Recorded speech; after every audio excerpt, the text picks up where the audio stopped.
Welcome to Chatz, a television podcast, season 15, Chatz8.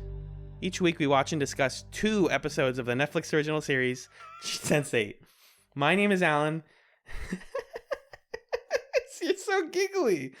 My name is Alan, and I'm joined by the man on set who taught half of the cast of Sense8 how to speak French overnight. It's Magellan. Bonsoir. Le Bug is here. Ugh, not Le Bug. Oh, stinky bug. The best example of someone speaking French is Nomi's dad. Suddenly, when her mom is like, "Oh, why were we transphobic?" And he's like, "Why we should come to France more often." He's like, "Oh, mademoiselle." And I was like, "What? Excuse me." He was waiting for that moment.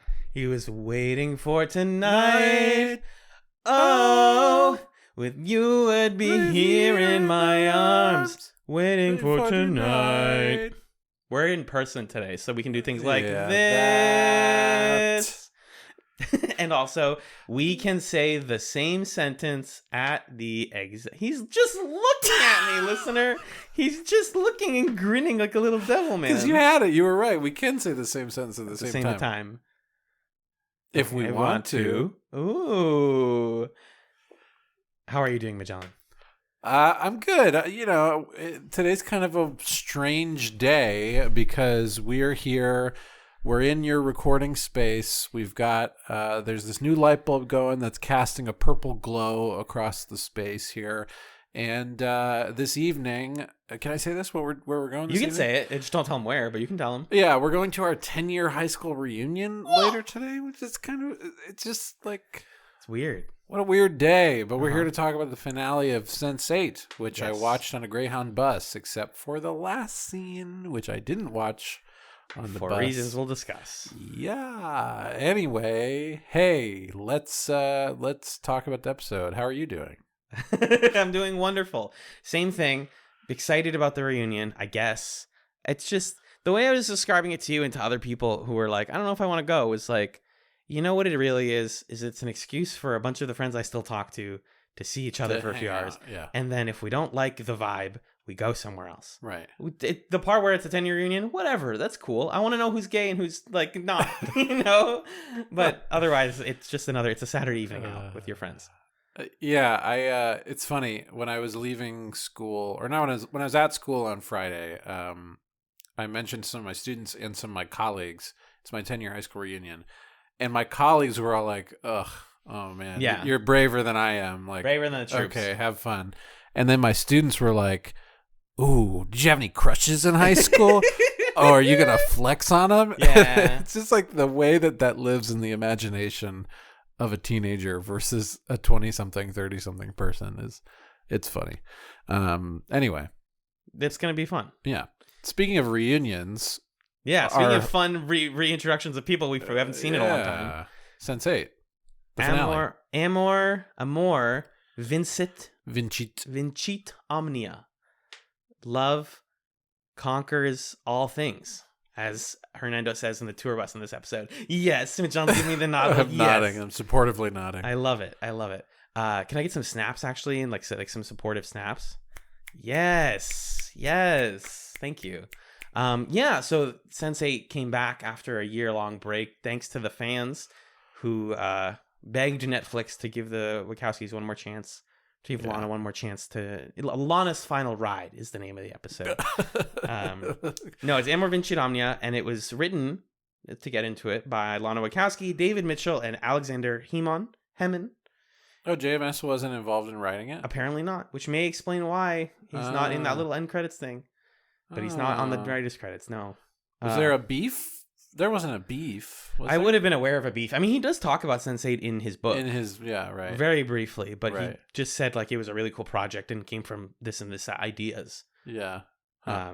But no, he doesn't seem to be on the credits for the script of this. It was Interesting. directed by Lana Wachowski, and it aired June 8th, 2018 on Netflix. Wow. Yeah. Pride Month. Where were you in June of 2018? New York City. Yeah, probably. That was right before I moved into. Oh no, June. You were still in Queens.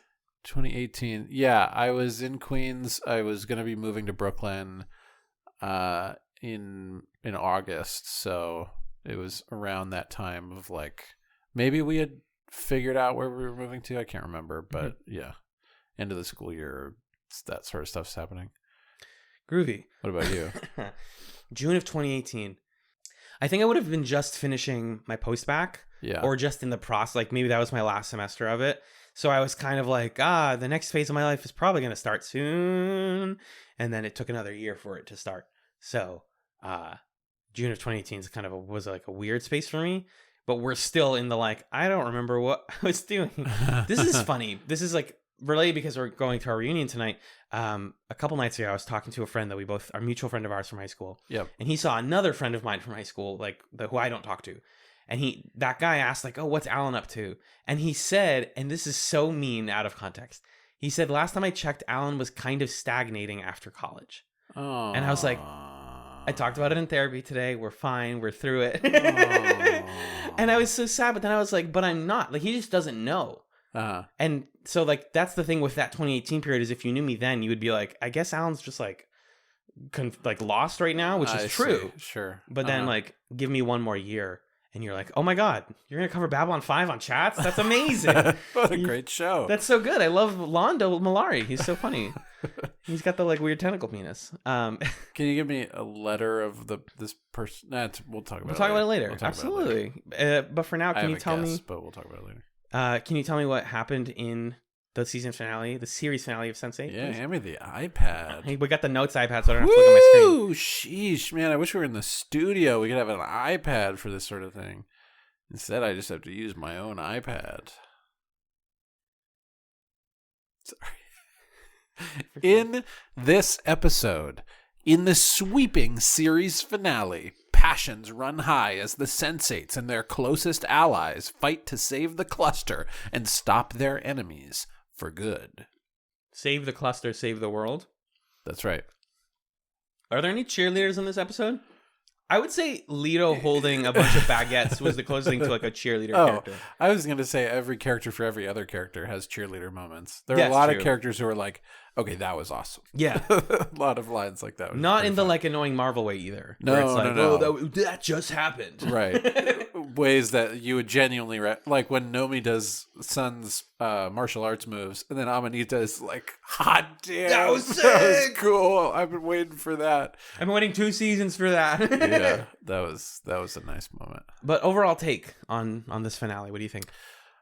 You know, they ended Sense8 in exactly the way that Sense8 needed to be ended.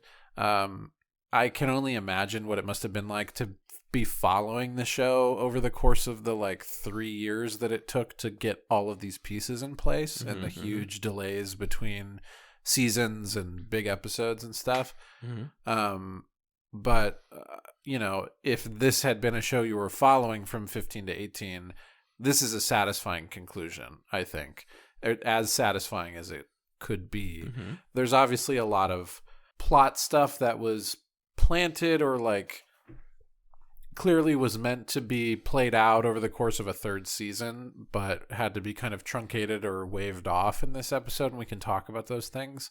But if what you're looking for is like, I want all the Sense8s to beat the bad guys, hang out, and be cool, you get all of that. Yeah, you get 2.5 hours of it, which felt good, especially after, you know, we were kind of down on some chunks of season 2.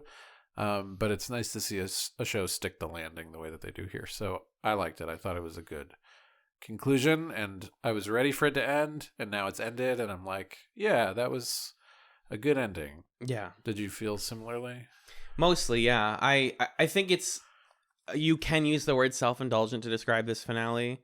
To describe this show in some cases. Yeah. No, definitely. And that, like you said, like it went out like it came in. Right. Really bold and unique, really full of itself and proud of itself, and deeply, deeply earnest. Yeah. To the very last shot. It's just, we know what we're doing. We know what you guys like. We're going to do a lot of it, as much as the budget will possibly allow us to do. Yeah. The fact that the final 15 minutes or whatever before the sex scene is on the Eiffel Tower, and which is like literally famously one of the hardest places to film on. Right. And I wasn't able to look this up, but I think they might have done it. It seemed like they did it for real. Like with the fireworks and everything, like that would be so much CG work that you could have just gone around by filming it. Like they shot for the moon. That's like the TV filming equivalent of like, let's go to 11. Fine. Yeah. We're going to do a wedding on the Eiffel Tower. Yeah. It's really, really bold and ambitious. I think where like I feel less excited about it is like a lot of shows that I like don't get endings like this. And sometimes I'm just like, all right, it's going to exist in the sort of theater of my mind. Like I'm just going to think about what could have happened and that's going to be the end of it. But this show got to say like, hey, we set up a ton of stuff that was going to take a whole season to fill out. We're just going to do it in like 15 minutes. Like every single weird side character that you were like, who is this? Like that brief shot of like the other, I think her Sutra is her name, like the other Asian Sense8 who helps them out. And it's like, you had a whole storyline written for her. And now she's just like, hey guys, I'm Sutra. I'm here to help. It's like, wait.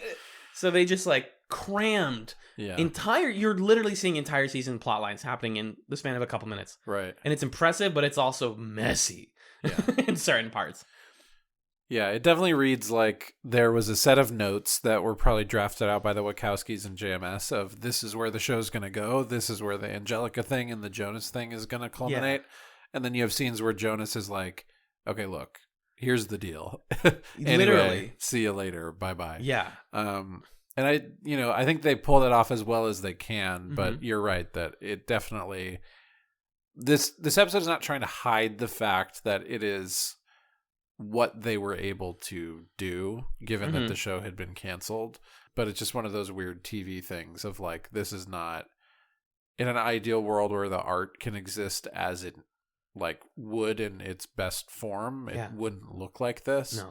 But that it exists is like the best we can expect of it because it was such like a beast to produce. So yeah. The show earns its right as one of the most expensive television shows. Also, right. I hugged my roommate afterwards because I felt so warm and goopy that I needed to like release that somewhere. And I was like, "Can I just like give you a hug?" And he was like, "Yeah, it's fine. We watched." And he told me, he was like, "I never would have finished this if you weren't watching it for your podcast." Because there were multiple moments, even during this finale, where he was like, "This is where I would have left." Like really? the act break, he was like, "I don't really need to see where we go after the act break." Or like. We had just gotten to the wedding and he saw that there was like 20 minutes left and he was like, I'm out. Like, I don't want to watch this anymore. And I was like, yeah, but like, if you're bought in enough and you like these characters, then like, you're going to watch them dance for 20 minutes or like for 15 and then have sex for 5 minutes. Right.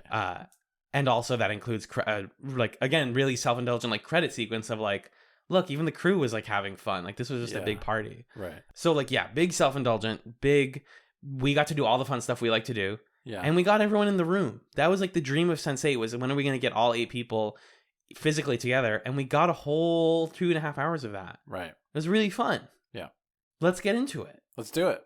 So we start with something not super fun, which is Wolfgang's whole situation. Yeah. Again, something that probably would have been drip fed really slowly to the point where like we get a scene where we see his flashbacks and his father is like, you don't know the secret about your mom. Okay, 5 minutes later, here's what the secret about your mom is. Yeah. And it's like, okay, this clearly maybe would have been easier to swallow if it was a little slower.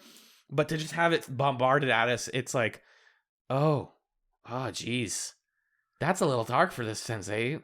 Right. Yeah, I was sort of wondering. So basically the thing that we learn is that Wolfgang's mother also is his stepsister. Because his father raped her and it's and they like space that out and fill that in over the course of the first, like you said, 20 minutes of the episode. It wasn't super clear to me why we're doing that, except to just I'm assuming that's like a thing that was known about Wolfgang like in the writer's room a while ago, and there were plans to bring it in and talk about it, and the purpose that it serves here is to like bring him to the brink of almost committing suicide in the BPO facility. to then have Kala be like, if you're gonna do it, I'm gonna do it, and then he's like, nope, neither of us is gonna do it. Yeah, it's just a lot of intense stuff that feels, I don't know. I wasn't a huge fan of it. I understand it as a part of Wolfgang's really like dark backstory, but it felt like we were kind of using his mom character to like make him have feelings, right? And that felt, I wasn't a huge fan of that, because we've talked for a while now about like, what is Wolfgang's plot? What does he do besides like be handsome or be naked or both? And now they're like, okay, here's his plot. It's about familial trauma and like and masculinity. Because the other thing with his mom is that he, as a kid, had a really beautiful singing voice, and he would sing along to like the idol shows that they would watch. Right. Because the episode opens with young Wolfgang watching an idol show, like in America, America's Got Talent, except for Germany. Mm-hmm. And they're doing 99 Luftballons, and she's like, you have such a beautiful voice. If you sang with her, Wolfgang, or sang like that, don't let anyone tell you don't have that. And it's really sad, because it's like he spent his whole life suppressing this talent and not ever talking about it. And for us to get that look was like a nice personal moment. Right. But to then be like, and also, if you didn't already think his dad sucked, it goes even worse. Like, what practically does learning this fact about his mom do for us, besides we already know his dad is bad? Yeah, because it also, they then like remind us of him killing his uncle and give us even more justification for him doing that. Yeah, but like, yeah, what you're saying, it just doesn't feel like we needed that that justification to be there. And then we don't really do much with the Wolfgang singing thing as like a, like, that's not his arc in this episode. His arc isn't like embracing his, the singing voice within or whatever. It's embracing a rocket launcher and blowing a helicopter up. Right, which is what he did the last time, and he just does it again, and everyone's like, okay, that was cool. This is an example, though, of the finale just like wrapping up stuff that we didn't even think were plot threads, because in the pilot, when they're breaking into the guy's house, he goes like, we like saw him watch the show and be like, oh man, like for some reason I love watching these shows. So they are like answering a question that I just didn't particularly need answered. Yeah, because I think if you were going to do this, you do it earlier in the show when we're like in season 1, where he's dealing with the guy with his uncle and he kills him and like all this stuff. But here, I really think there's a lot that hits the screen in this episode that's like, well, this was in a notebook and we wanted to canonize it. And like, now that it's known information, I suppose on a rewatch, maybe it enriches a second watch of Sense8 or something. But that's a good point. Yeah, it doesn't really do much in this episode, because for the rest of the episode, Wolfgang is just kind of like, hey, so how are we gonna make this work? Right. He's like biting his lip, like, what are we gonna do here? And even funnier is that they spend all that beginning with him being like, I'm being tortured, I'm worried, flashback. And then the gang is being like, we need to get Wolfgang out. And then he breaks himself out. Yeah, he almost does. Yeah. Right, he starts to. Right. Because he like gets the restraints off and stuff. And starts like shooting a ton of dudes. Yeah. And that was where I was like, why did we do this? Why did we even capture him if he was going to free himself? But then doesn't he get like recaptured? Is that what happens? Yeah, because there's a funny moment where like the BPO lieutenant type guy is like, don't shoot him, we need him, and then Wolfgang just steps out in the wide open and starts shooting guys because they're not shooting. You guys can't kill me. All right, fuck you. So then that's going on, and I think he realizes there's not really a way out where he stays alive, and so he decides like, well, I'm just gonna shoot myself and end all this trouble. You guys kill Whispers because you have Whispers, and then Kala talks him off the ledge by going to a ledge herself, which is a wild scene, intense. And then they recapture him because he like falters in shooting himself in the head. That's what it was. Okay. Yeah. Kala's one of the most like oddly handled characters in this finale. Super weird. Every moment with her, I was like, that was a choice, I guess. Yeah. Can we talk a little bit about her situation? How much of it do you want to talk about? Because a lot of it involves the arrival of Rajan. Our king. Yes, our yeah. king. So after the Wolfgang stuff mostly gets handled, we get a lot of people just like hanging out. Leto's worrying about carbs. It's literally like I said, like look at all 7 of us are like having fun together. Right. And like Will and Riley like go off on their own and they have their little adventure. Everyone has their little adventures, which is funny because like we brought them together and then they just split up into the parties that they were in for the whole series. It's kind of cute. I'm like, Sun's by herself, but with Detective Munn, and Leto is with Hernando and Danielle. I'm like, you just did the show again. You guys still know each other. It is very cute, though. Like, yeah. It's not like, yeah, we're all friends. We all have a relationship, but we're not going to do a, like, Kala and Leto go and chase down Whisper's pile. It just doesn't. Right. They're not friends like that. Yeah. Yeah, because it feels like the part of the purpose of the fact that this episode is so separate from the rest of the show. Yeah. There's a hunger to see like the Mexico City crew hang out. Yeah. As opposed to if this was season 3, we're in France, you probably would have seen more shuffling of the deck with different characters hanging out. Yeah. And we do get a little bit of that, like when Amanita and Daniela go to interrogate Whispers together. That was fucking awesome. That was very good. So there's like some stuff like that's pretty fun. It's a really weird setup that they have. They have this like beautiful place in Paris. And everybody gets to do their own thing. And then just, it so happens that in the basement, I guess, they have Whispers in a jail cell and they tell him to stand on a pole, on a block and face away so that he can't sense anybody or like make eye contact with anybody. Right. Yeah. And so people who come in wear, if they're a Sense8, then they wear like blindfolds or whatever, and they wear like masks over their faces. And so he can't identify anyone. And they just like do this bit over and over again, but definitely the funniest one or most interesting one is when Amanita goes down with Daniela, and it's these 2 side characters who are both great in their own right, and you're like, this is a dynamic I haven't seen before. We learn that Daniela has like gun-toting experience as she like does a revolver ocelot like gun spin or something. I'm like, this is great. And Amanita's Whisper doesn't know her, and he kind of like it is a insult. Well, he knows her name. Yes. And I think he was like at the house when he went to her mom's house in season 1. Yeah, something like that. But otherwise, he hasn't like talked to her or gotten to know her much. Or he doesn't. What it is specifically, he didn't know until this scene that they were engaged because he sees the ring. Because he knows who Nomi is. Yeah. Right. But he can't visit Nomi because he hasn't seen her. Because he hasn't made eye contact with her. Yes. Okay, so he knows Amanita because he has been following Nomi around. Exactly. Before. Okay. And this scene is giving like a kind of transphobia because it's like you don't know enough about your partner and you guys are so different that you're actually not going to get along. I don't care if you guys are married. You're eventually going to be like her pet, and she's going to treat you like a little animal because she's homo sensorium. And what I mean by like how it's giving transphobia is the like, this surgery or this like lifestyle is eventually going to hurt you and you guys aren't going to like grow up together. Right.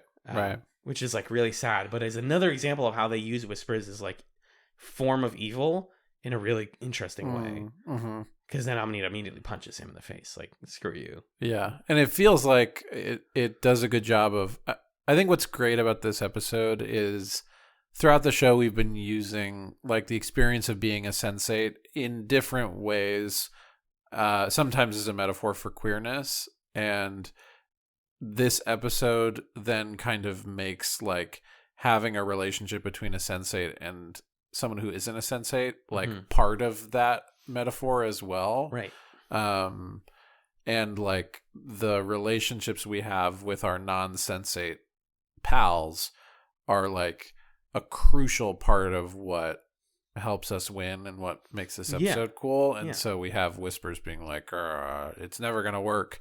And then we like reaffirm it and have, obviously the big moment at the end. So I thought that was like a pretty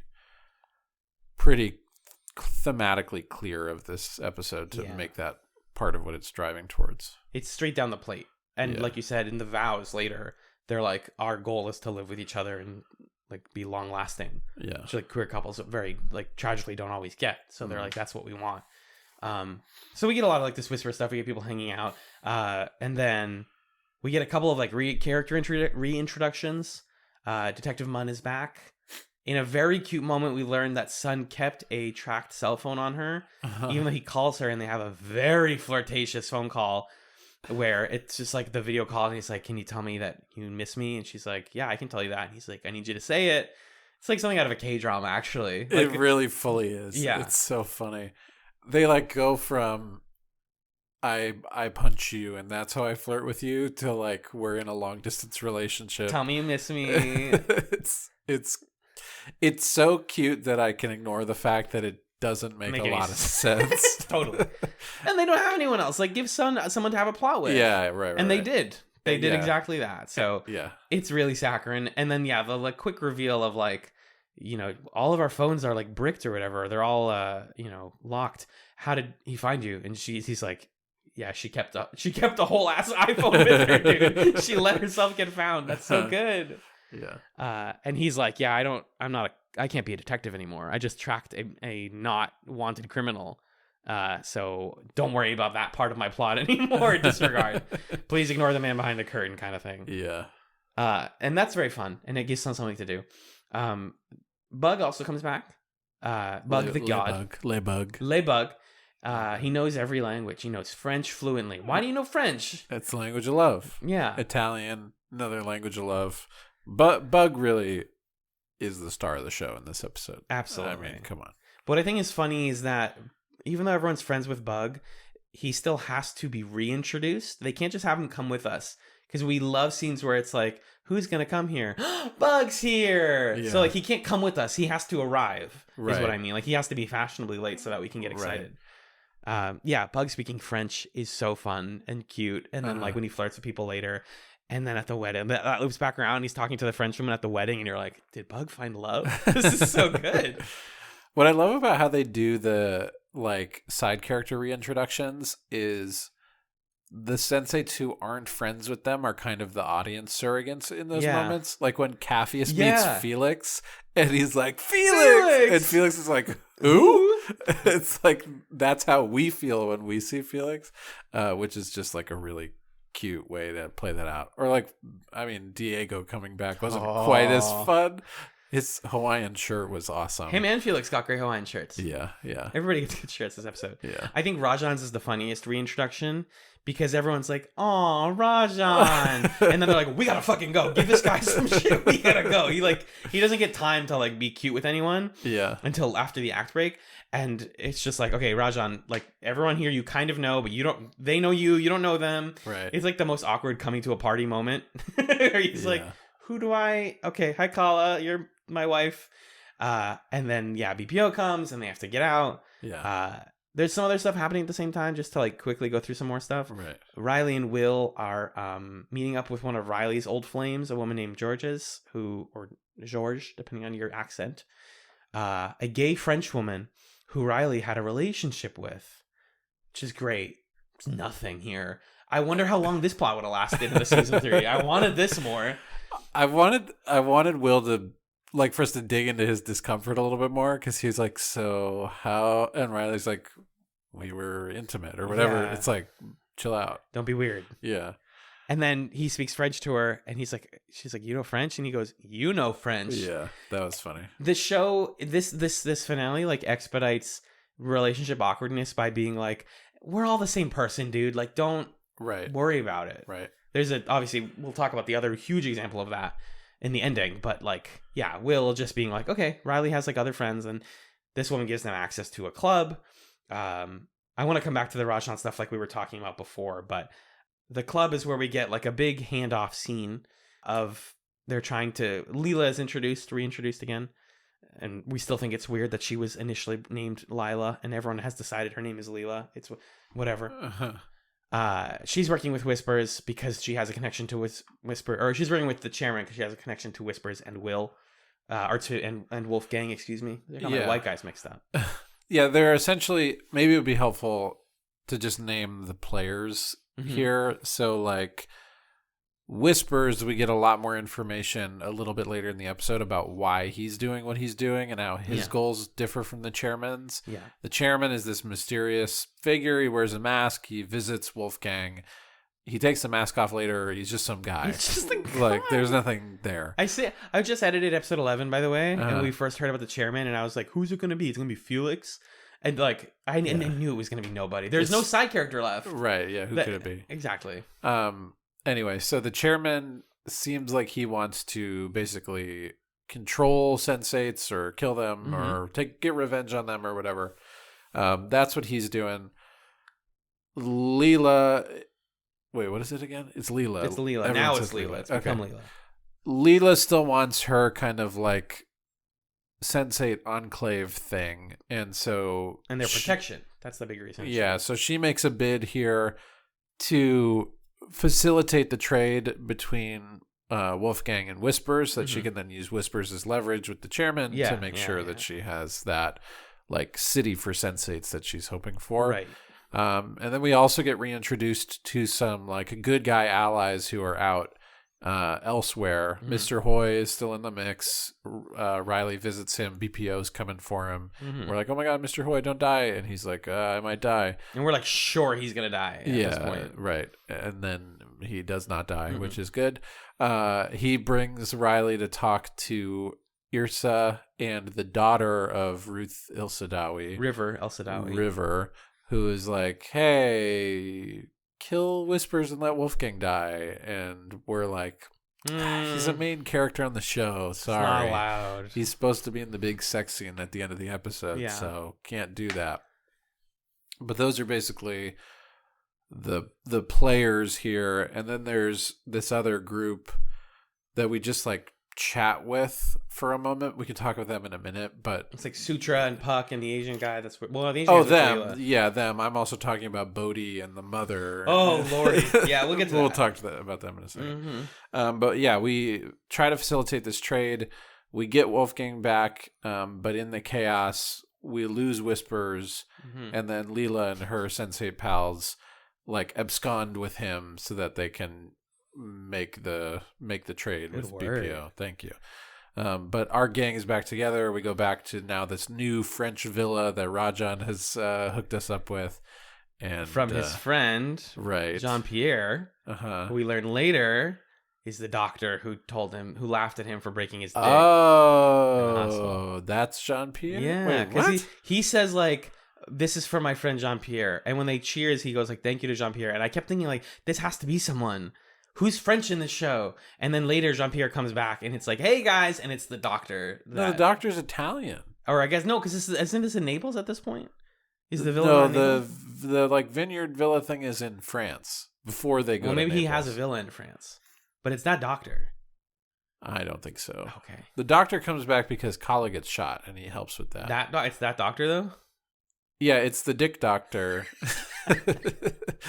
But he's just around to help Kala because she got shot in the hospital. Because that's where they had their honeymoon, I think. That would be so funny, though, if he was like, yeah, I got a homie.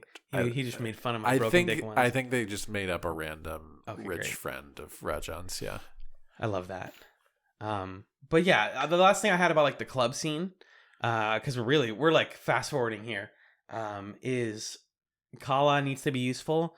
So she makes 2 stink bombs that they press to get everybody to get out so that they can escape safely.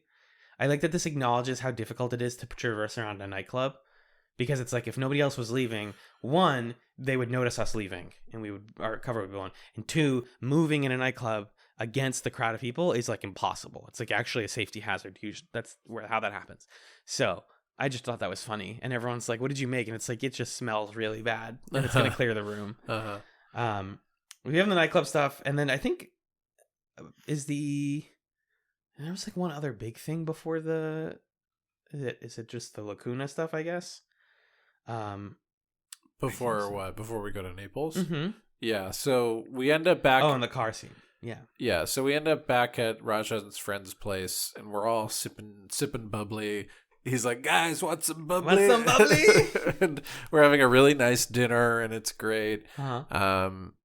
There's also a scene with Kala talking to Bug, like, who should I be with? And that we can talk about that whole plotline later.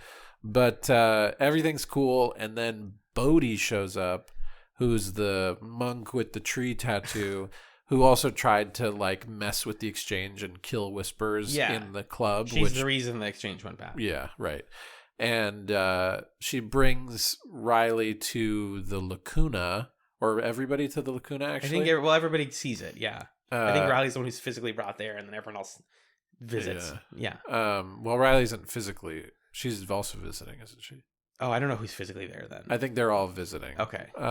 So then, yeah, they all go. It's a big tree. There's it's like a big forest tree. It looks like it's straight out of Elden Ring. Yeah, it totally does. Serious Elden Ring vibes. Yep. And we meet the mother, and like this is like 100%. This was going to be a season 3 plot. Or a season 4 plot. Yeah, this is like down the road, and we're just like, okay, look, we're like monks. We have like Sense8 knowledge. There's and a also bigger network than the archipelago. Right. I'm Whispers' mom. Yeah. I'm his Sense8 mom. Yeah. That's it. All it does reveal one crucial thing to us, which is one, this show was canceled, and it's ultimately Whisper's motivation for everything that he's doing, which is that he murdered a bunch of people in his cluster, murdered his entire cluster, yeah, and so he experienced all of those deaths and hated the feeling of experiencing death and then coming back to life so much, and he doesn't want to experience death again. And so if he has all of these drones, which are people who are lobotomized that he can go into, he never has to die. Right. So the villain's secret motivation was eternal life. Right. But in a really interesting Sense8 way of like, I don't even want to experience it third hand. I don't want to feel death anymore. Right. Which I think is really interesting. Yeah, because she says he experienced them as murderer and murdered, which is such a grim, creepy thing to think about. Yeah, and I guess the idea is that when you're in the drone, you don't feel the things that the drone feels is what it is. That didn't entirely make sense to me. But a dread of dying has poisoned his soul. That's what the mother says. It's a good line. Yeah, it is. But that's it. We don't talk to them again. It's like, okay, bye. Nice to meet you. Yeah. It's just Whispers, motivation stuff. Mm. And also, was she the cluster mom for Angelica's cluster too? Possibly. Because she said something about, I gave birth to someone who was a mother herself. Oh. But I don't know if they didn't make that explicit, so I don't know if I was supposed to get that from that. I didn't get that from that. Okay. It's possible, though. Yeah. That's all we see of the mother and the Lacuna. It's gone. Bodhi's done. Yeah. Actually, they do say, like, Bodhi might help you in the future or something, I think, but that's it. The monks are gone. That would have been an interesting wrinkle, I think. Yeah. And the last thing before our big break is the really fun calling back to what's going on. Instead of just doing that again, like when they brought it back in season 2 and it was hella cringe. Half of our team we're all going to Naples because we need to go find Leela and Whispers and retrieve our bargaining chip. Half of our team is on a train because you travel around Europe in a train. Half of us are in a fun sports car. And we get this moment where everybody's listening to music. And they're very careful to show, like, the non-Sense8s get to have this too. We have AirPods. We have wireless headphones that we give to the non-Sense8s. We put it on the radio. Yeah. Because I think who's, like, initially listening to it? I think it's Riley. Yeah. And then she gives, like, wireless headphones to, like Rajan or something. And then all the other Sense8s just have it because they can all hear it. Right. And it's I Feel You by Depeche Mode, which is, like, not a really fun song. Yeah, it was a little weird. Like, it did not have the visuals and the fun was all there on screen, but it was not my favorite music video in all of Sense8. No. Because, I think that this episode, if you were to compare it to, like, Happy Fucking New Year. Yeah. Happy Fucking New Year, the music videos are off the chain. Yeah. Like, it's awesome. Back to back. And then this one, the song choice isn't quite as compelling. But the story and character stuff is a little more consequential. Mm-hmm. I love everybody hanging out in the car and standing up in the car. That was cute. Mm-hmm. And dancing in the train, and then you cut and it's just Will like going in his seat, like, that kind of thing. So it's a cute sequence that breaks things up a little bit, but I was not a big fan of the song. I wish I hadn't seen this in the Netflix thumbnails. I also saw the car thing in the thumbnail. It's like before we even started the show, you've seen this shot because it's in the preview on Netflix. Because I knew once we saw the car, I'm like, oh, this is the car that everyone's going to dance in. The best people singing and dancing in a car scene still, unfortunately, belongs to white chicks when they sing Michelle Branch with Terry Crews. But it's a tight race. What a pull! Thanks, bud. And so that basically brings us to our act break.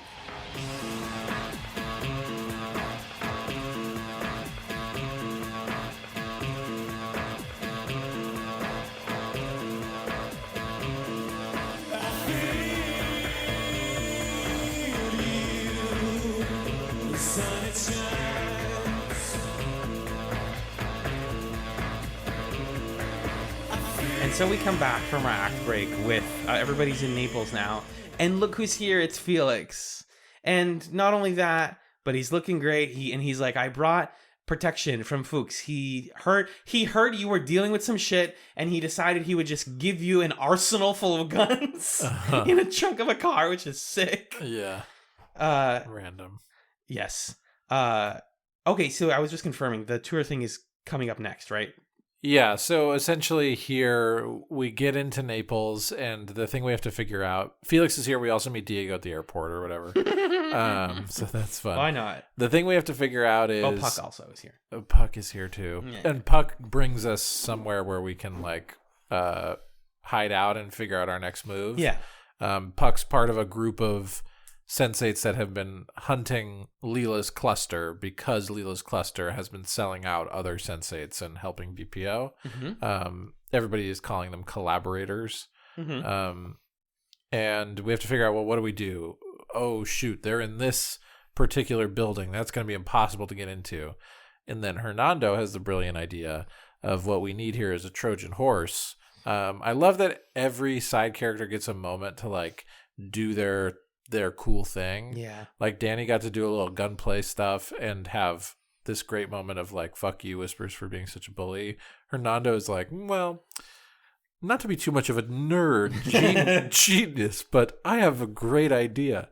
He wears a bright orange suit and becomes a tour guide. It's awesome. On a bus that was painted by Capheus, I believe.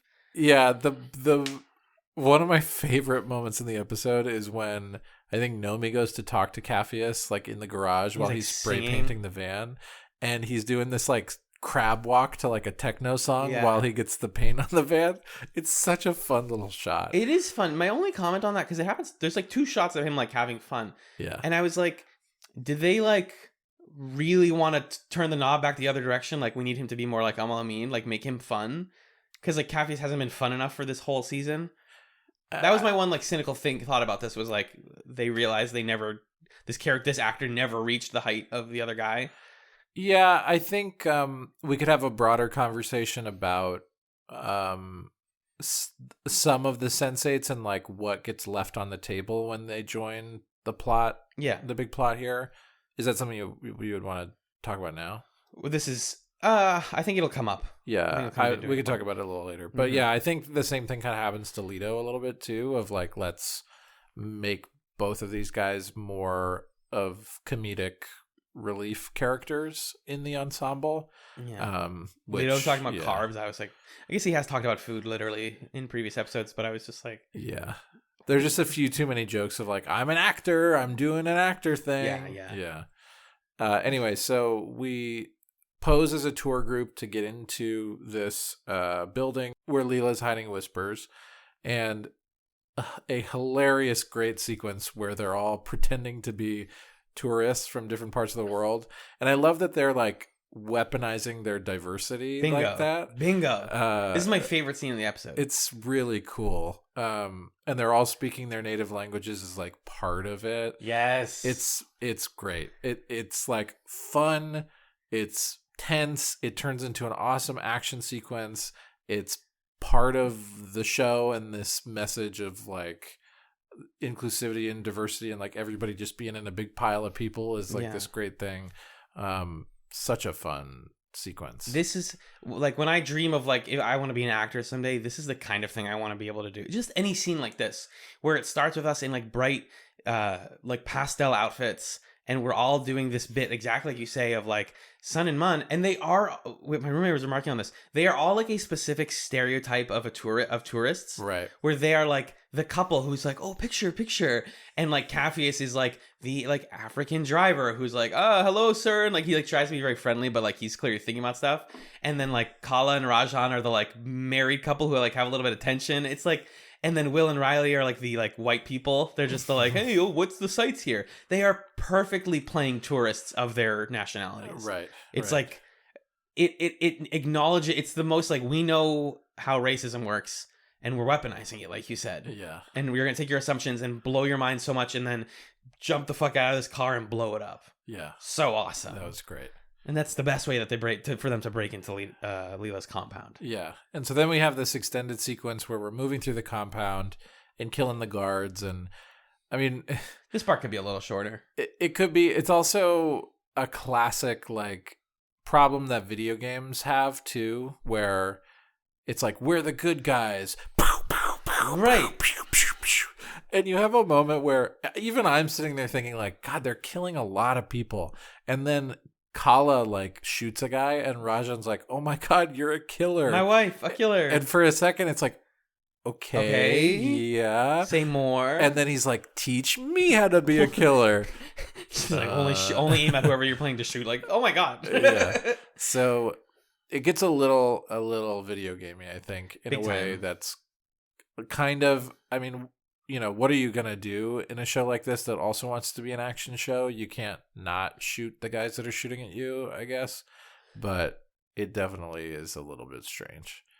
I mean, she's in medicine. Like, she's literally in medicine, and yet she's like, I'm murdering people, and I don't care. Yeah. But like, it's gleeful. There's Yeah. like a fun to this. It's an action movie thing. Yeah, there is a lot of, I think that's part of what makes it weird, is a lot of the characters are just like Munn makes this comment of, oh, Miss Bach, I could do this with you all day. Like, after they beat up a bunch of dudes. And it's like, I'm glad you're having fun, but this is violence. Like murdering human beings. Like, Yeah. okay, this is, yeah. I think it can sound like we're sticks in the mud, though, to be like, why are the people in the action movie killing people? But like, I think it's a dissonance worth acknowledging. Yeah. And part of, you know, what's a little strange about Sense8 as a show is it is both like, where are all these people in each other's brains hanging out and getting to know each other and figuring out our lives? Also, we are in the Matrix. Stone cold killers. And sometimes those things fit really well together, and sometimes there's a friction. Yeah. Yeah. And speaking of friction, a little bit of tension with Leela, like hunting them down and like popping dudes and shooting people. Yeah. She gets a shot in on Kala. Ouch. Gets her in the stomach. Ouchie. We spend like a straight 2 minutes of everyone going, ouch. Cut to next person. Ooh, ouch. Next person. Ooh, owie. And it's like, okay, we all fall down in slow motion. We all felt it. And I'm thinking, do they have the balls to kill a character right now? I'm really sad if they're going to kill Kala.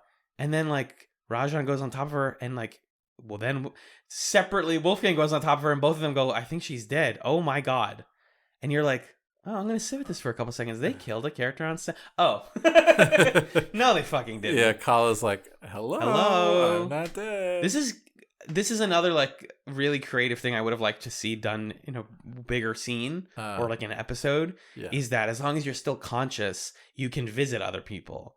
So she visits Wolfgang, and it's like, hey, that's my body right there. I'm not. It's like she's a ghost. Yeah. I'm not dead. I'm still breathing. Yeah. And when he starts resuscitating her, because she says, you know, press down on my stomach and then like give me oxygen, she says, I can hear you, which is like so interesting. Like my body can hear you now. Yeah. And they manage to bring her back to life. She basically revives herself. Yeah. Which is what ends up making me like this moment because, you know, there is something about they threaten to kill a bunch of characters that then they don't kill.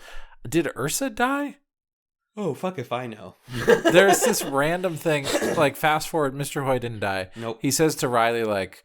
His wife killed a bunch of people. Oh, that's who it was. Not his wife, it was his buddy's wife. Right. Sorry. The that's guy what it was. was. Wife. Okay, Ursa just didn't show up to the wedding, I think. Yeah. Okay, never mind. Anyway, yeah, there's a few moments where it's like, oh, this person, that person. The only person they kill is Jonas. Yes. Which like dead. And Whispers and the bad guys die. Yeah, the bad guys die. Jonas is the only quote unquote good guy who dies. Yeah. They make all those threats, but then they don't follow through with it. But what I do like is it would have been worse to have the version of the show where Kala dies and then Rajan and Wolfgang are like, let's go, bro. Let's fucking kill these people for our lady. Like, that would have not been good. Right. So it is, I also really liked it that she was the one who saved her own life. Yeah. And like, and they tase her too. It's like kind of intense the way that she gets resuscitated. Yeah, and I think it's part of, to speak more broadly about the Kala, Rajan, Wolfgang plot. They really deftly get us from I'm having an affair in my brain to like the three of us are like bonded together by having Rajan save Wolfgang's life, by having the two of them fall to their knees together to save Kala. There's like a lot of we are in this together and we like really care about each other stuff going on here that I think makes where that plot goes. It still feels like wish fulfillment fantasy, like that's the show though, which is the show, but at least they do the legwork to kind of explain like how this could work or why these characters are able to make this work. Yeah. It's as it's set up here, I'm thinking to myself, they have to resolve this. We literally get a scene a couple minutes later where they both come to Kala and she's like, she talks to Mr. Hoy and is like, I don't know what to do. And he's like, and he says like, possibilities cracked wide open when you guys all decided to share a brain or whatever. That's like Bug. I'm sorry, Bug. What did I say? Mr. Hoy. Sorry. Bug, who's like, possibility cracked wide open. You can do whatever you want. And her decision is to kiss them separately, like with Wolfgang in her head and Rajan physically. And neither of them realize it. And I was like, she's just doing it again, except now she's in front of both of them. Right. Like she's Leela basically right now, being like, I'm having sex with someone just through their mind. And I'm like, this is a really weird way to resolve that. But throughout the rest of this episode, they are setting up these two guys talk to each other and they listen to each other. And even though Kala is nervous about having the conversation, it's being had. Right. Whether we're seeing it on screen or not, it's being had. We're realizing Rajan's a little bit fluid. Wolfgang's always been kind of fluid. And Kala's happy with that nobody's fighting. Right. And this is how some poly relationships can start. So, I want to get back to that when we get to the sex scene, because I think that's the best like moment of it. Yeah. But we all get out of the compound, and everyone like slow-mo runs out to go catch the helicopter that's left. We get the final Jonas lore dump here. Yeah. Basically answers all the questions you might have had about Angelica. Long story short, Angelica was in fact a double agent. She was working to destroy the compound and everything with the help of two people in her cluster, one of whom had doubts. So she had to kill him? Yeah, so the way that this sequence goes is Angelica's big plan is to blow up the chairman. Yeah. And blow up the whole drone project in one fell swoop. Right. And Jonas says that she was able to get in two of their cluster members into the place. And if I'm understanding correctly, she was like kind of controlling the one person, the woman. Yeah. And the guy kind of had doubts and tried to warn the BPO people about what was going on. Yeah. And so Angelica had to like go off script and kill him and then try and run into the place with the bomb, and was able to do some serious damage, but was not able to accomplish the goal of ending the program and killing the chairman and killing Whispers and all that stuff. She's the reason his face is burned, though. It's not because it's someone we know, but it's because he has a physical marking from that moment. Right. And Jonas is like, she was always working for us. It was like a noble sacrifice, and I need to make one too. So he then proceeds to actually blow up the compound for good this time, but not before jumping into the same guy who Whispers tested this drone program on initially when he was doing things with like Raoul and all of that. That same guy is like with them as they're getting to the helicopter.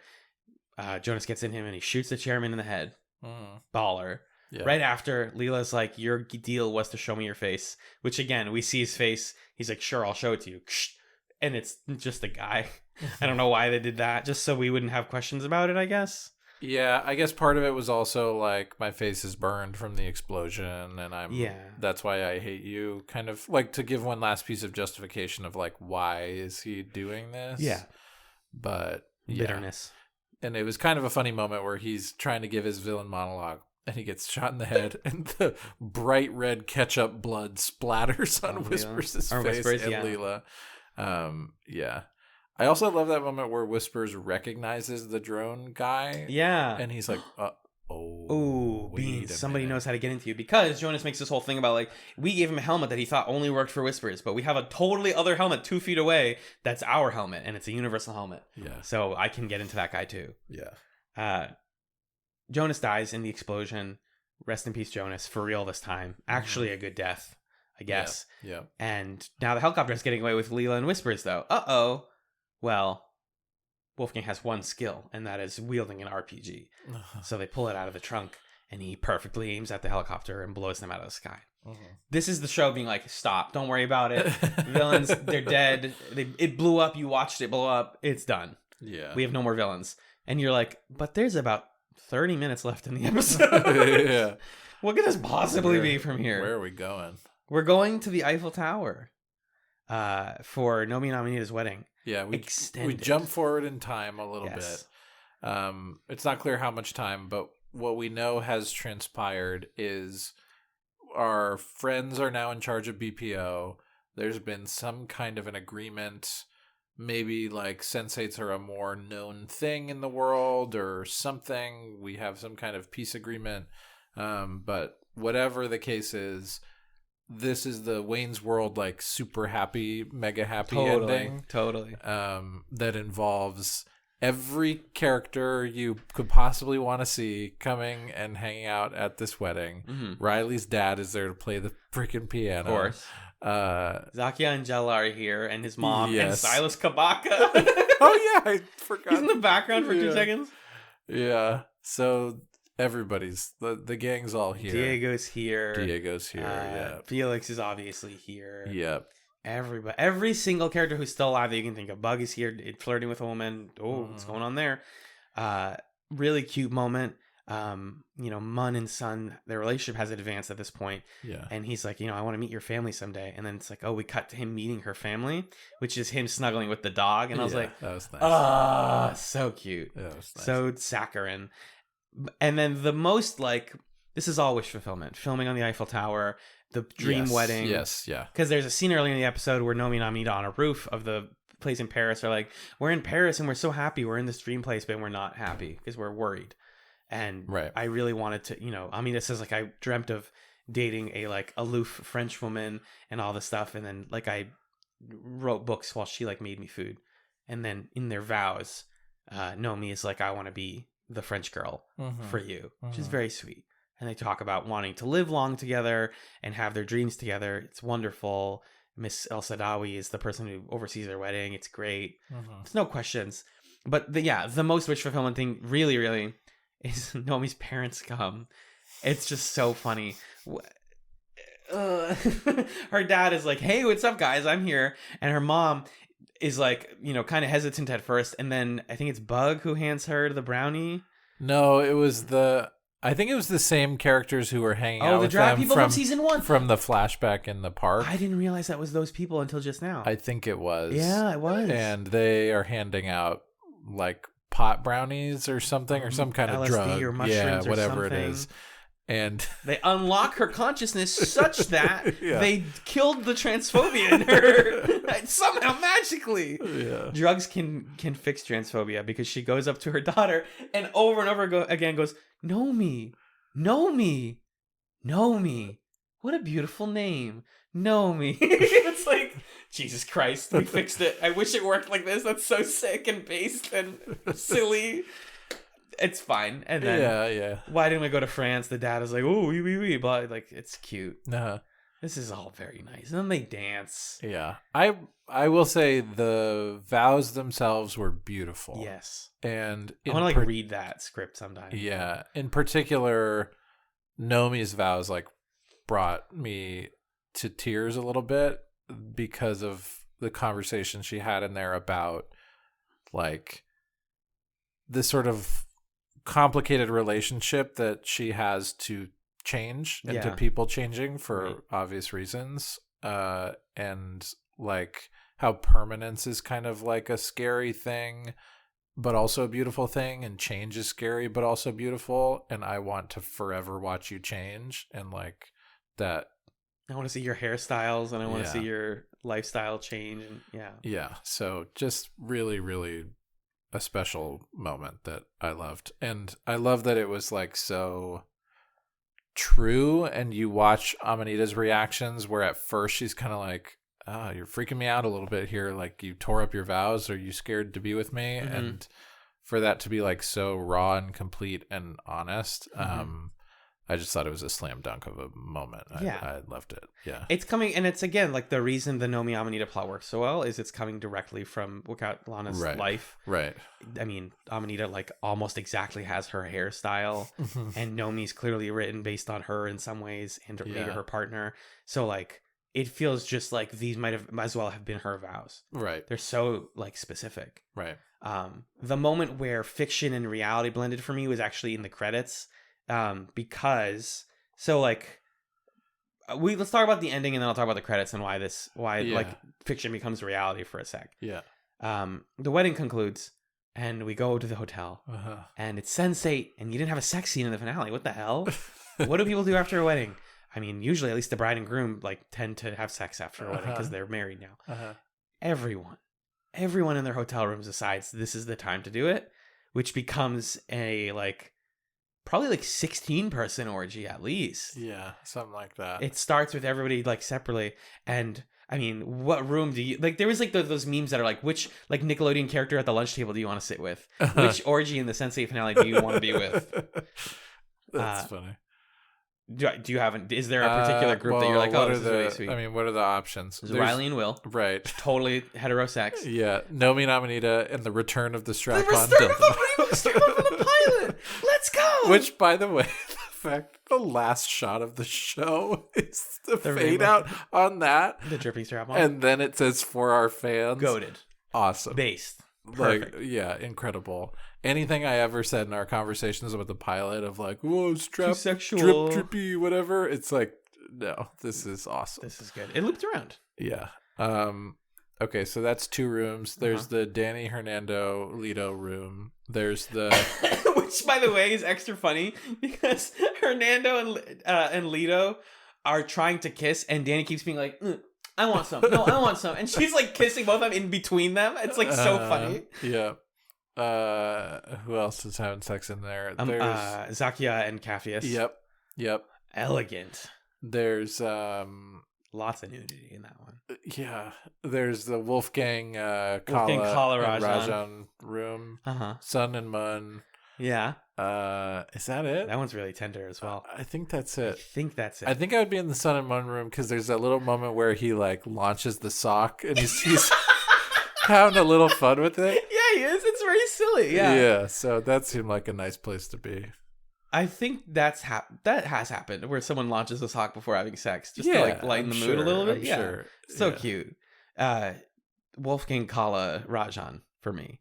The little pat that Wolfgang puts on the bed of like, let's forget about this whole plot and just have a little fun.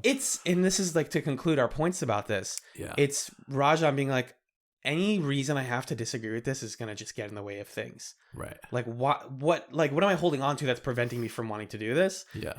Because it's not like he is just another man that I don't know. He is like sharing a brain with your wife. So you actually have a really personal relationship with Wolfgang that you're now coming to terms with. So it's not just like a traditional poly relationship. Like you guys have something. Yeah. And I think it's Rajan realizing that like, I'm attracted to you. There's like something there. And I love that because, you know, the tough thing about, I mean, again, this is like such a wish fulfillment plot moment, but the tough thing about the Rajan Kala Wolfgang plot, if you're going to have a show that ends with like this rapturous affirmation of love and love conquers all and everything's cool, it would be really hard to have that ending if Kala had made a choice. And so it feels right to me that they like figure it out, and the moment that where the bass drops and it's like full on orgy time is the moment where Rajan and Wolfgang kiss each other. Yeah. Because that's like the rift that's here that needs to be healed. And that was just like a pretty beautiful moment to witness. You make a really good point, by the way, that like no choice that she made would have been satisfying for the viewer. If she Right. picked one or the other, Right. we would have felt bad. Yeah, because a character that we really like would be really sad, which Because you don't they've wanna see. never fully made us hate Rajan, and we obviously like Wolfgang. He's one of the funniest characters on the show. Yeah. So you just can't. Unless she was like, what my roommate suggested many weeks ago, like, what if she chose no one? Which is not going to happen. This is a show about love and people loving each other. Right. So I think it works. It's as wish fulfillant-y as Nomi's mom is cured of transphobia. Like, it's just right. the same. Like, and the truth is, this is the like optimist versus cynic in me. Maybe these things don't last. Maybe that poly relationship doesn't last very long.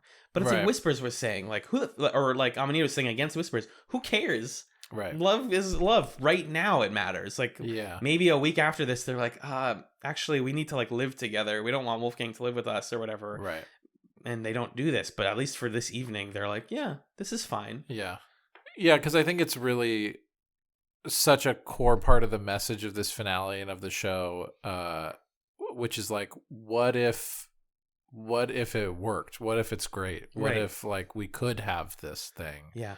And I like what you're saying there, that like the point of this is not, it's not happily ever after. Right. It's not freeze frame like Wolfgang went on to move to India, like he said, or something like that. But it is the fact that this moment is possible and is happening is the thing that matters more than anything else. Bingo. Yeah. I like that. So it's very sweet, and it fades to black, and we get the message in all lowercase for our fans, which really summarizes this finale. It was always for the fans. It was for people who shipped these characters and who wanted answers for the little mysteries that were laid across the way, and for people who wanted one more fun action sex scene, whatever. We got all of that. And then, again, fiction becomes reality. Rather Be by Clean Bandit starts playing because it's 2014 again, and I'm in college and I'm fucking having thoughts about my life. And we start seeing like the cast and crew of Sense8 dancing and producing this finale and this season, I think, with all of the cast and crew hanging out, and like Lana's there dancing with them in the final wedding scene. I think though, like what's funny is in one of the like, beautiful, like, oh my God, everyone loves each other moments, we see that the book that Nomi was looking for at City Lights was Venus Castina by C.J. Boulier, which is a French collection of stories about being a woman trapped in a man's body. Which is like the most on the nose trans woman thing ever. It's awesome though, and it seems like a good book. And then as the credits end, the production company is called Venus Castina LLC, and I was like, it was always like a show about the creators. Like they made a show about themselves. Yeah. How can I critique and hate a show that's like this personal and lovely? Right. I can't. Yeah. All of my notes here are like, this was nice, this was nice, this was nice. And it's like, fucking done. Sense8, it was a nice show that made me happy. Yeah. So, yeah. I can't fault the show for being messy and weird, because sometimes queer stories are really messy and weird. And this is a good one of them. Yeah. I can safely say that. I'm really glad I got to finish it. Yeah, me too.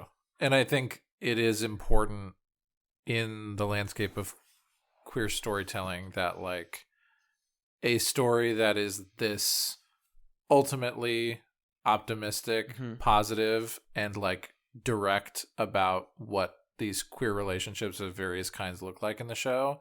The fact that it is here and it's on Netflix, it's like that matters. And I think there deserves to be more conversation about Sense8 in that regard, as well as I think it's a well-crafted show in many parts, and it was really entertaining. But my suspicion is that Sense8 will stand the test of time and will maybe even like become, a more widely discussed cult classic show, down the line when storytelling more broadly like catches up, like television storytelling catches up to certain parts of it, and then people can be like, well, actually in 2015 like there was this really clever show about like the singularity of humanity. I think often I experience this like as I've come to understand like gender and sexuality more, that like it sometimes sucks knowing the rest of the world is going to catch up to you, but they will. Slowly over time you're gonna be like, yep, everyone else got it. And to see something that's like so specific and so like future facing as Sense8 is, it's like, we're going to get there. Right. And critics and myself included, spent so much of watching the first season going like, it's like a little corny and it's like a little bit too lewd and like it's awkward. And it's like, we were not caught up to it. We're not there yet. We're still not there. Watching this, I'm like, this was still a mess of a finale. But like, we'll get there someday, that we can make and exist in stories like Sense8, you know? Yeah. Because it's true. The internet brings people together and has made connection feel like magic and has made that become reality. So yeah. That's my final thoughts on it. Yeah. Did you have any big stray notes on the finale you want to talk about? Let's see. I think there are a bunch of random things that I liked from the episode that we didn't touch on. Mm-hmm. I think if we're to, what this gets right is it lands the tone of Sense8. It lands the message that we've been talking about. It gives you the kinds of scenes that you want. And I think if you're to knock the finale at all, it's just a knock against the fact that it isn't a full season of television. Right. And so there's just some, like we alluded to earlier, there's some plots that are kind of left on the cutting room floor here. Like there's a brief allusion to, Capheus, like people are wondering about your political campaign. And he's like, I gotta go. There's a moment where Daniela's on the phone with probably Andy Dick's character. And Leto's like, am I fired? And she's like, and, those plots are just kind of tossed off. Or there's a moment where Mun is talking to someone and he's like, Sun got cleared of all charges and now everything's cool. And I can't be a detective anymore. So like, I guess we're going to just live together. Right. Okay. Sounds good. And, I think, and then like whatever was going on with Rajan is not really explained. Yeah. And I think they made the right choices about, you have 2.5 hours to take your notes on what 8 hours of storytelling would have been and make it work.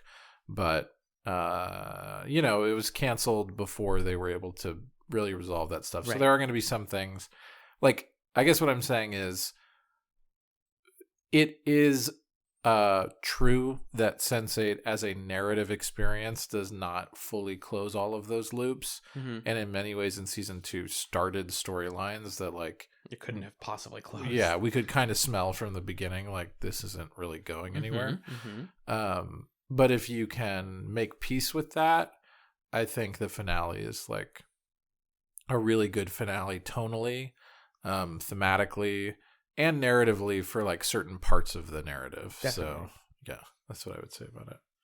And then of course it's a big letdown that Diego doesn't have a kiss with Will. Like that's the one thing that could have made this better is if it was Will Riley and Diego was in there. Like come on. They know that there's only a couple Diego fans and we're two of them. We're the only two of them. But they alluded to it in the workout scene. Yeah, they did. Well, they also alluded to Leto and him, and they did that came back to Leto and Will. So that at least was something. I have a pitch. Oh, we should rank the Sense8s. Yeah, we will. So I have a pitch when we get to that. Okay. For what could have happened to one of them. I have some random lines and stuff from the episode. If I could run through those, we can. Okay, so let's see here.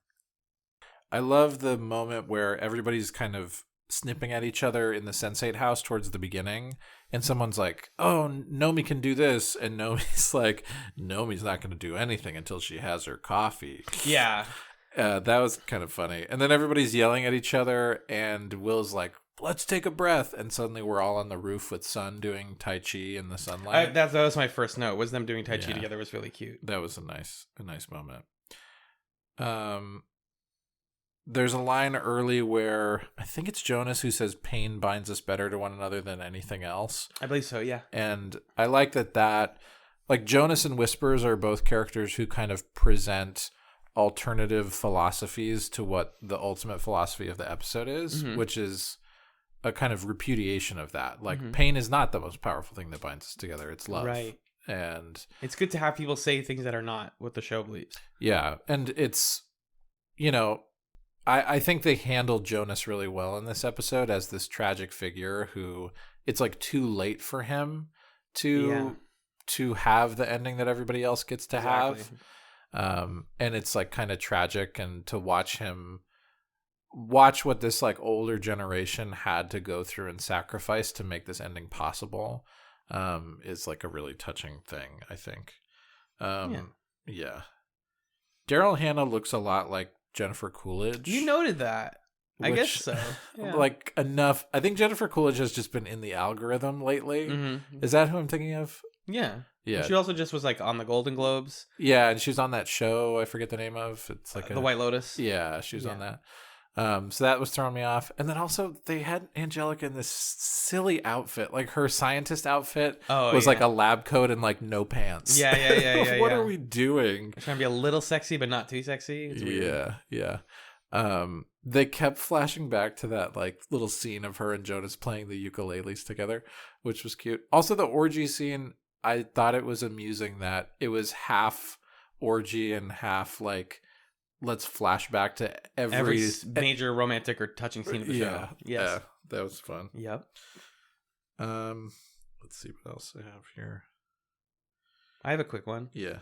Bug's shirt when he gets introduced back into the show says weird but nice. In case you weren't sure what this character's deal is, you just read his shirt. That's good. His outfit at the wedding was great. He had this like ice cream pin, and then he had this cufflink that was like one of the conversation hearts, like the Valentine's Day things. Huge Magellan at a wedding energy. Oh my god, I wish somebody had a field day making dressing the Bugs, actor. Yeah, totally. Outfits. Yeah. Let's see. Rajan had a few great lines in the course of his like radical acceptance of Kala's life, where she's like, "You believe me?" And he says, "Could you concoct a lie of this extraordinary magnitude?" He was like, "What else am I supposed to do?"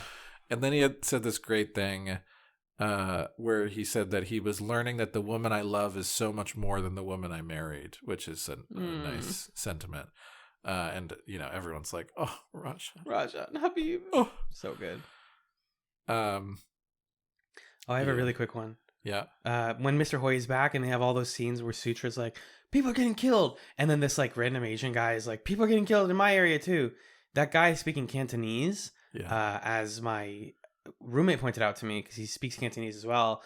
Almost definitely, because we looked the actor up too, British actor. Probably learned a little bit of Cantonese because he said it sounds like it's not his first language. It's a fun little like because the same thing with River sounds like my mom. River El Sadawi has like my mom's accent, so I looked her up. She's Egyptian, but so she has like colonized British Arabic accent. She's speaking English. She doesn't speak Arabic in this, but like her accent sounds like my mom if she had like more British to it. Basically, just like accent stuff. I like. Let's see. A couple other random lines. When the chairman visits Wolfgang, he says, "You're supposed to say trick or treat." That's funny. Yes. Bug says, "I can't believe I'm actually in one of those planning scenes." And it was a meta moment that I actually liked because it was Bug saying it. So that was good. I saw a review that was like, there's too many winking and nodding scenes in this finale. Another great Rajan moment. He has this like big reflection on his life and everything that's happened, and then Kaffis is like, what'd you say?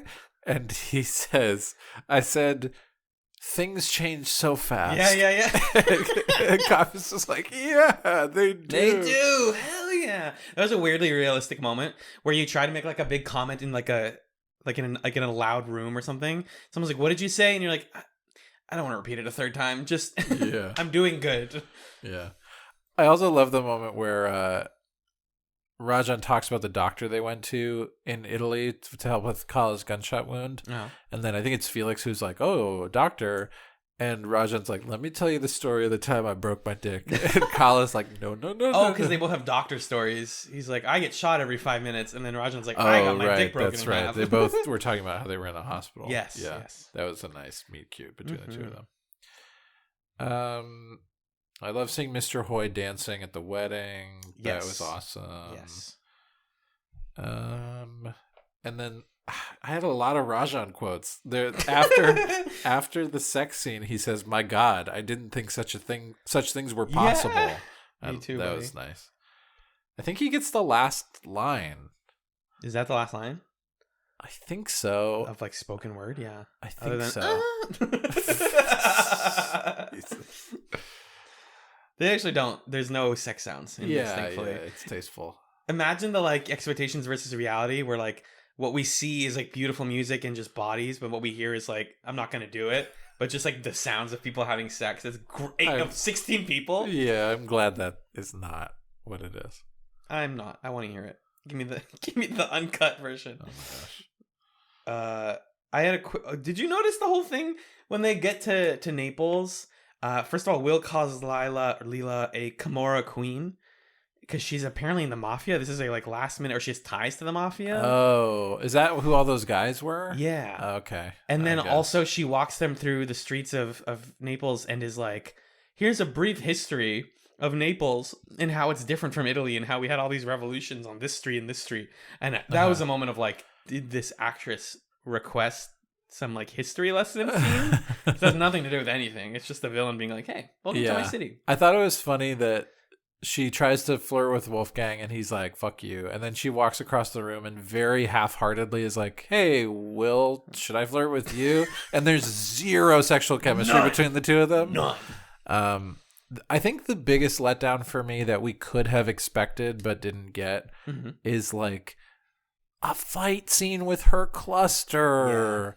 Because there's two guys in her cluster that keep showing up like, hey, we should do this. Yeah. Oh, I'll fight them. And she's like, it's fine, or no, go away. And I just wanted them to fight and have a big cluster fight. A big clusterfuck. No, we got that. We did get that. But that would have been cooler to me than let's mow through all these like mobster guys in the compound. Unnamed mobster people, yeah. Yeah. Sense8 should fight each other. Yeah. Well, the show is probably arguing that like, no, they should get along with each other, but like, what? I think maybe they just didn't have a concept for what that fight could look like. I don't know. More likely. Or it might be too visually confusing. Yeah. Yeah. Who's on which side? Yeah. So many cuts. Is that your last one? That's my last straight note, yeah. My last one was I kept thinking the whole time about like, how in the world did you guys film the Eiffel Tower? Or even in universe, how did you get a wedding in the Eiffel Tower? And then River is like, guys, I'm a minister, like I'm like in government, and this is a one-time thing, and I permitted this. Like they actually made an in-universe reason for why they could do this. Yeah. Which I thought was charming. Like, yeah, they know that people who are weird like me, and they're gonna be like, "What? You can't do stuff on the Eiffel Tower." Right. That's all I got. Yeah. Should we rank the Sense8s? Let's do one it. Final ranking. And I think, to me, the way that I'm thinking about this ranking is like, you had a pitch, you said. I have a pitch for what I wish had happened with one of their storylines. Okay. I think for me, this ranking is like, at the end of the day, whose like, I don't know, story was the most engaging? Yeah. Or like that feels like because we love all of them. Yeah. By the end, if you don't love everyone, then like, what are you watching? Yeah. But let's do our final ranking here. So as of a couple episodes ago, the order of the Sense8s was Leto, Nomi, Kala, Wolfgang, Sun, Will, Capheus, and Riley. Yes. So start from the top and go down. Yeah, so Leto's currently number 1. Yep. We'll do this King of the Hill style. Yep. Leto versus Nomi. I think Nomi is above Leto. I think so. Okay, so we have... That means that's Leto versus Kala. Yeah, so we have Nomi, Leto. Where does Kala fit in between those? What do you think? As of this episode, above Leto, I think. I think so. It's more interesting to me. Yeah, there's something about Leto's plot just not quite having a resolution. Like it resolves and then goes a little bit past its resolution to the point where we have to like not do some of the stuff we started setting up. And I also wish there's a missed opportunity here because there are like side characters who are let in on the Sense8 reality here in this episode. And so like with Nomi and Amanita, they have so much time to sit with that and process it and figure out what does it mean for our relationship that you're a Sense8 and I'm not a Sense8. But like these other people don't. Yeah, Leto and Hernando don't really get that moment. And like Hernando's so intellectual and like has moments where he's like, oh my God, this is like the most amazing thing I've ever heard of. Right. And I just wish we could have seen him process that a little bit more. Exactly.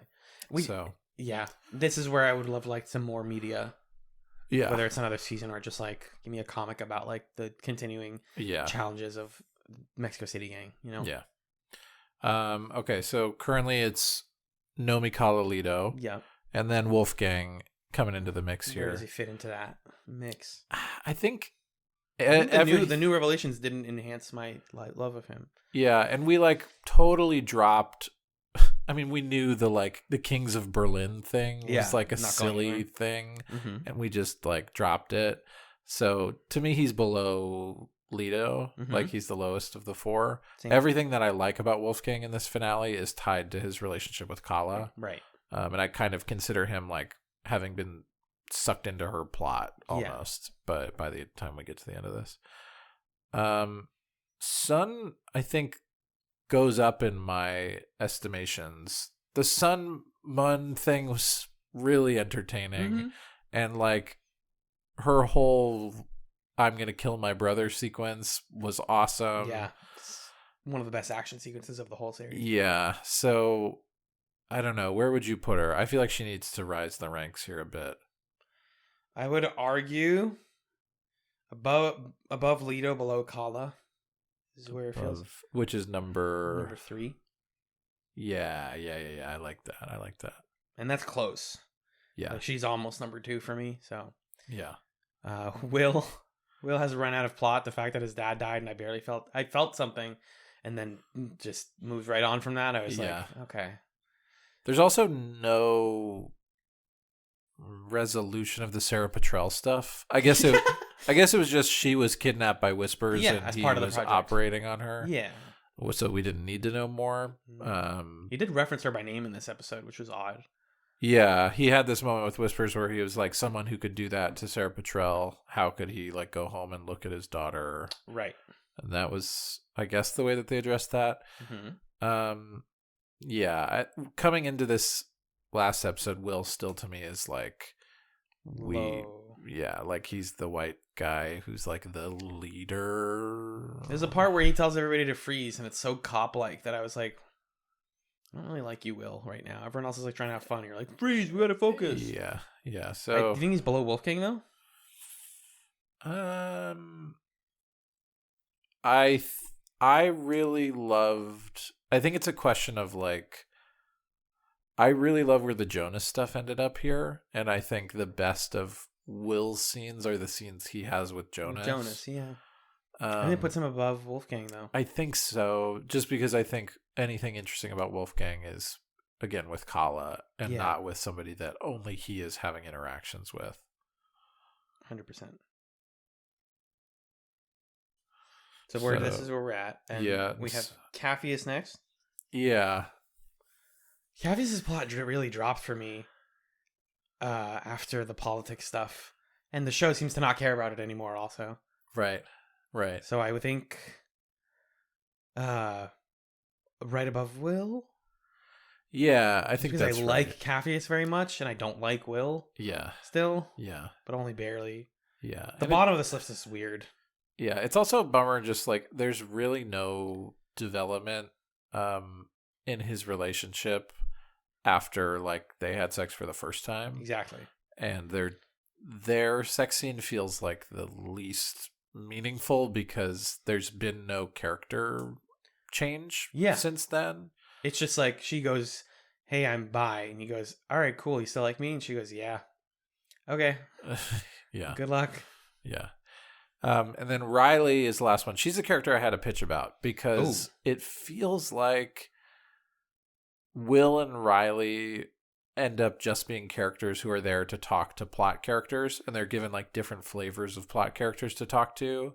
Will is given the more kind of like the characters who are in like the mechanics of the conspiracy, and Riley's given the characters who are kind of like the unusual Sense8s on the fringe of things who have like a variety of motivations.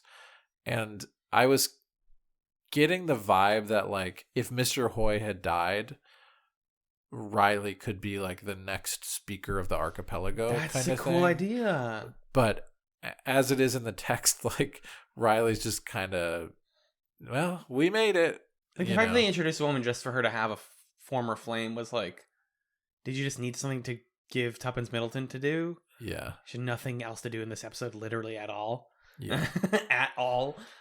And like participate in the fights, I guess. But that's it. Like, what does she say in this episode? Barely anything. She DJs for everybody, but she picks kind of a bad song. So, like, you know, that's not, I don't know. It's kind of a letdown of a character. I don't know where she lands in this like bottom three of Will, Wolfgang, and Riley.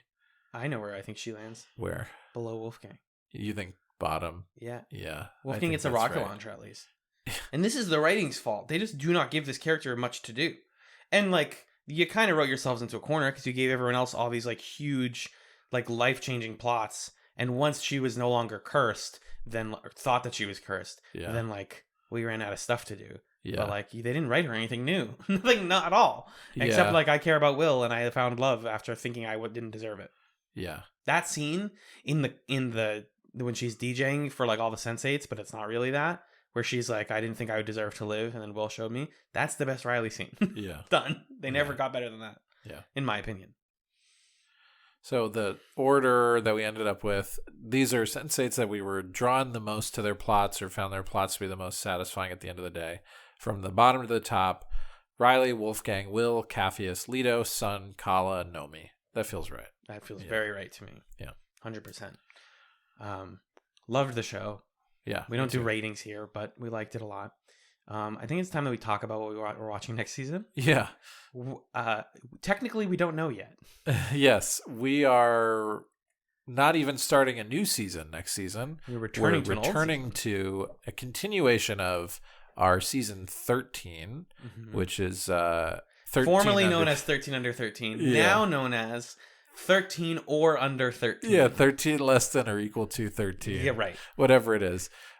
Which is essentially our us covering shows that were canceled prematurely, canceled within their first season, I think is a good way to say that. Yeah. So earlier, or last year, not earlier this year, last year we did Drive, New Amsterdam, and On the Air right after Peaks Chats.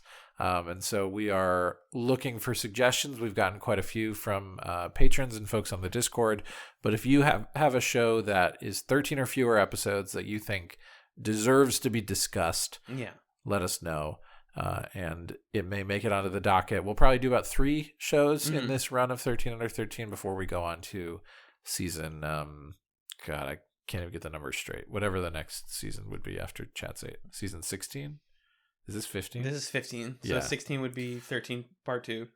Or I guess it's just 13 part 2. And then 16 would be whatever's after. Yeah. Pokemon the anime. We're going to watch all of it.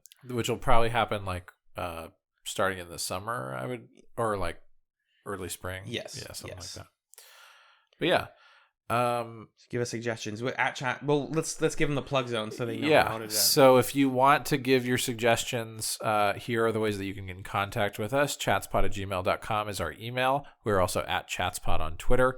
Those are places where you can reach out to us with suggestions for future shows, questions, comments.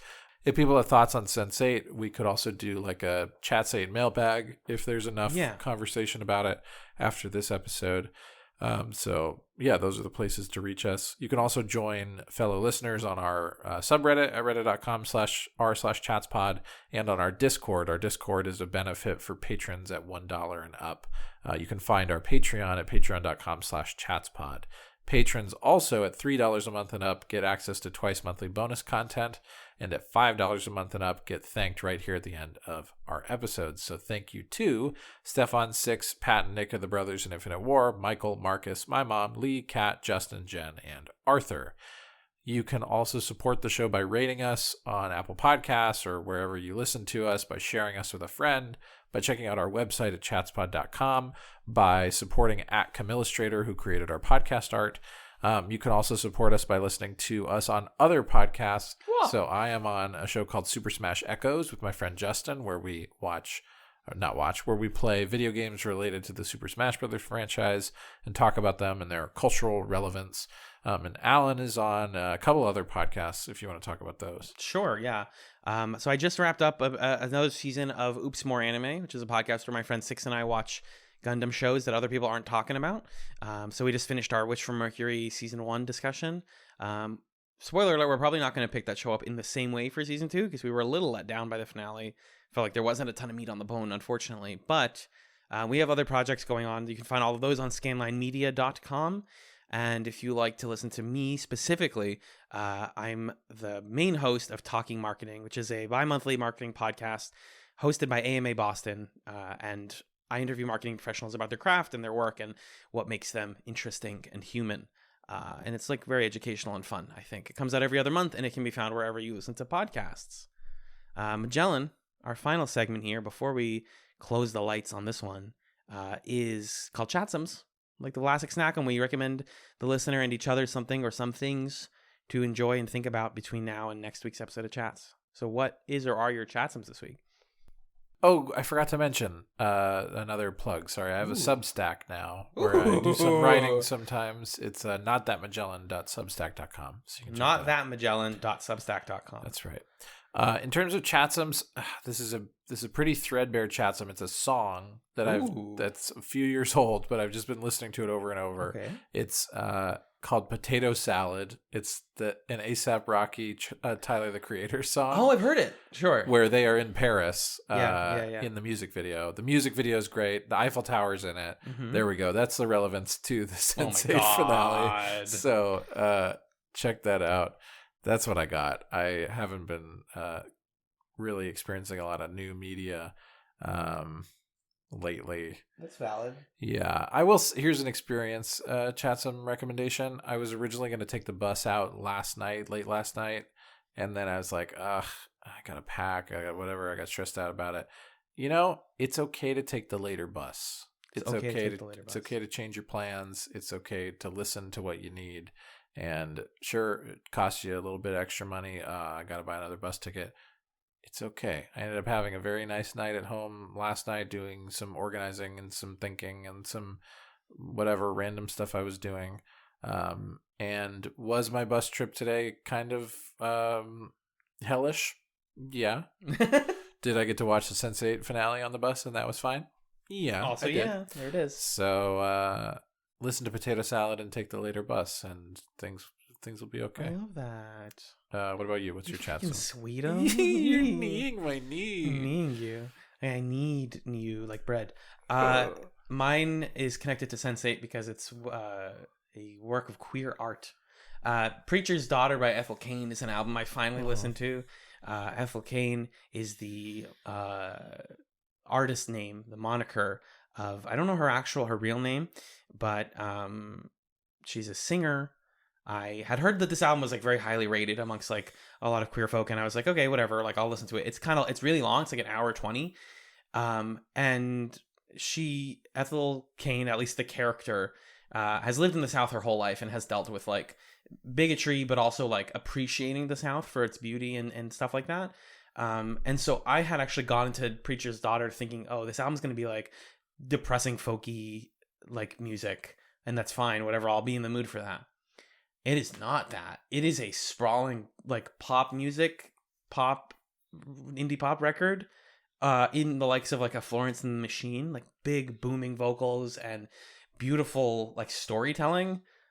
So if you want like an album to just sit down and really listen to and think about like, who is the artist that's creating this? Is it the character of Ethel Cain, or is it the person who's actually singing? It's called Preacher's Daughter. It came out last year. It's wherever you listen to music. It's a really cool album and really surprising for me. Cool. That's what we got, folks. Magellan, if you can take my hand, thank you for being the Amanita to my Nomi. Oh, thank you for being the Mr. Hoy to my Rainbow Dildo Strap on. And thank you all so very much for listening to Chatz8. 3, 2, 1. Peace.